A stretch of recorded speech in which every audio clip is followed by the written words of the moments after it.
Bora galera, bem-vindo ao canal. Temos aqui bastante informação, né, para passar para vocês. Temos a escalação do jogo ao qual o Flamengo vai enfrentar o Bahia.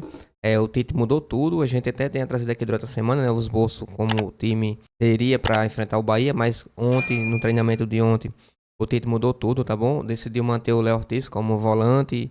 Vocês vão entender, vou passar aqui a escalação para vocês. Temos também os jogos de ontem, né? O Fluminense acabou perdendo mais uma vez para o Cruzeiro, o que vai tornar o jogo de domingo diante do Flamengo um caso de vida ou morte. Vai ser uma pressão muito grande. Vai vir com tudo, né? Tem que ter todo cuidado, até não só com a questão da arbitragem, mas também com o comportamento dos jogadores dentro de campo. Somente o Felipe Melo que vai ter à disposição, né?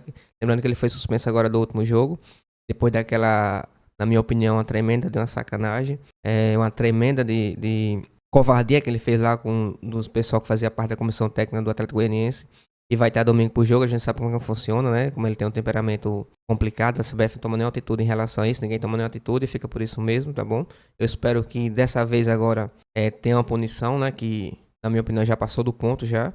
Isso foi próprio, né? Jogador violento, tudo mais, desleal, a gente tem que cortar esse tipo de atitude, tá certo? Mas domingo vai tornar o jogo de vida ou morte, já que o Fluminense perdeu ontem. Não só pro Fluminense, né? Também com o Flamengo que busca e brigar pela liderança do campeonato. Como o Botafogo empatou ontem com o Atlético Paranaense, se o Flamengo ganhar hoje diante do Bahia, o Flamengo reassume a liderança e vai tornar o jogo domingo pressão ambos os lados, né? E caso uma vitória, na minha opinião, tá bom? Caso uma vitória do Flamengo dentro do Fluminense domingo, o Fernando Diniz cai. E insiste, né? Continua com a mesma teoria, com a mesma metodologia que a gente fala aqui várias vezes, aquele que já tá manjado, todo mundo já conhece o estilo de jogo do Diniz. Ele nunca muda isso, principalmente a parte defensiva. Sempre fica tocando a bola ali, brincando, né? Vamos dizer assim. Tocando pro lado, não dá um chutão quando precisa. Não é vergonha nenhum, né? Um demérito nenhum. Mas se você tá sob pressão, você tem que afastar a bola o mais rápido possível. É para não ter algumas surpresas. E ontem, um dos gols do Cruzeiro foi exatamente isso, né? Na saída de bola do Fluminense, aquele toque-toque. Acabou perdendo a bola e levou o primeiro gol do Cruzeiro. E não é de agora. Os outros jogos, se vocês puxarem os jogos anteriores do Fluminense, a maioria dos gols que tá levando é exatamente por essa desatenção, exatamente por essa metodologia que ele colocou, né? Que sair da bola da defesa, do goleiro em pé, e não rifar a bola de uma vez quando você tá com muitos jogadores sob pressão, até para poder dar um respiro, né? Ou pegar um contra-ataque, buscar um contra-ataque. Ele continua insistindo nisso, e a maioria dos gols que tá tomando é exatamente por isso, né? O jogador perde a bola e acaba matando todo o time. Tivemos também, né, a derrota do Vasco ontem do Juventude, o que vai afundando mais ainda, tá bom? Aqui sem nenhum clubismo, tá certo? A gente tem a rivalidade dentro de campo e tudo mais, mas isso não é bom pro futebol do Rio, né? Na minha opinião, os quatro do Rio estando bem no campeonato, isso valoriza bastante com o futebol carioca. Embora seja rival, né? O pessoal coisa muito isso. Mas para você ver a situação que tá o Vasco hoje, depois que virou SAF, e o presidente Rodolfo Landim, que na minha opinião eu não concordo, tá bom? Quer fazer de tudo para o Flamengo virar SAF, e a gente vê a situação do Vasco como se encontra hoje. Acabou até saindo uma matéria ontem, foi ontem, ao qual o Pedrinho, né, descobriu documentos entre a SAF do Vasco e o próprio Vasco, ao qual estava errado, irregulares, outra série de documentos aí que não contradiz, né? Que contradiz o que realmente a SAF queria. E foi lá indiciada nos Estados Unidos também por fraude e outras coisas também, fraude fiscal e tudo mais. E uma série de erros aí que acabou colocando o Vasco na situação que tá. E para piorar, o treinador que contrataram, né? Parece que ele é meio perturbado do juízo.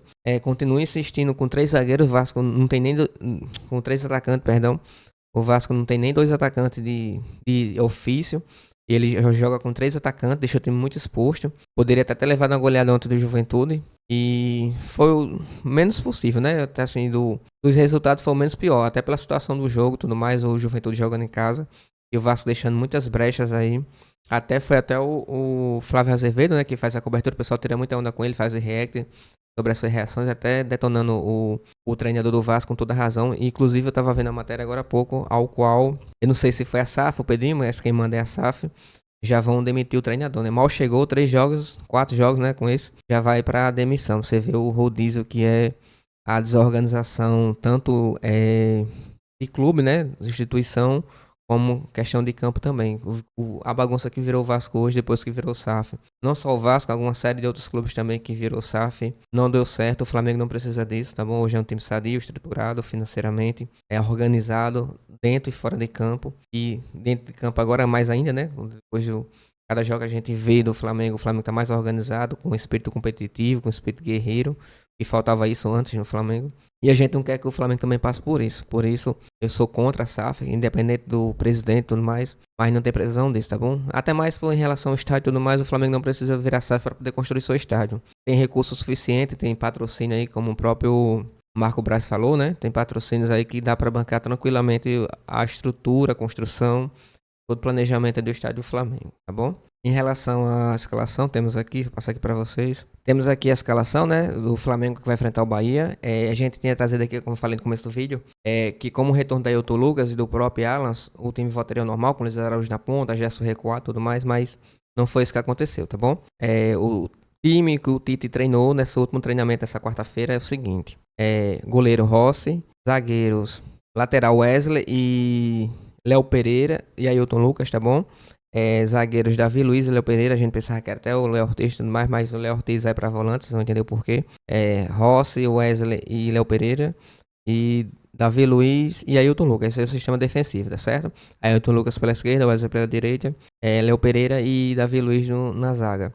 Aí, volante, vai ter o Léo Ortiz como primeiro volante, Gerson como segundo volante, Luiz Araújo, né, vai voltar essa posição original. Tava na reserva por causa do Gerson, que tava naquela posição. Mas vai ter o Luiz Araújo aí na ponta direita, na ponta esquerda. O Everton Cebolinha, né? O retorno do Cebolinha também, que tava de fora. O Lohan fazendo a criação, o estilo lá do Arrascaeta, né? Na posição do Arrascaeta. E no ataque o atacante Pedro, tá bom? A gente tinha, né, o retorno do Alan, que já vai pro jogo.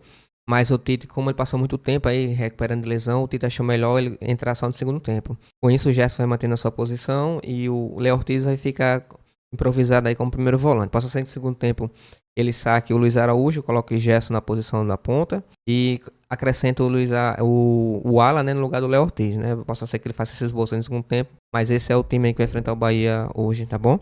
Casa cheia aí, todos os ingressos quase esgotados, falta pouquinho, né, pra esgotar, mas vamos ter casa cheia, jogo complicado, o Bahia vem pra cima do Flamengo. Jogadores técnicos, é um time muito forte. O Rogério, você não conhece os jogadores do Flamengo. Não tem favorito, tá bom? O jogo, na minha opinião, não tem favorito. Mas o Flamengo vem pra cima pra fazer um bom jogo. E é o jogo da liderança, né? O Flamengo ganhando o Bahia reassume a liderança. Independente do placar, tá bom? Pode ser 1-0 ou 3-0. Mas que o Flamengo vença, convença e faça um bom jogo, né?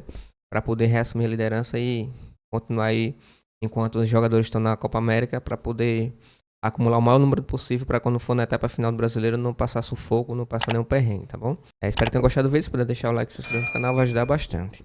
Valeu!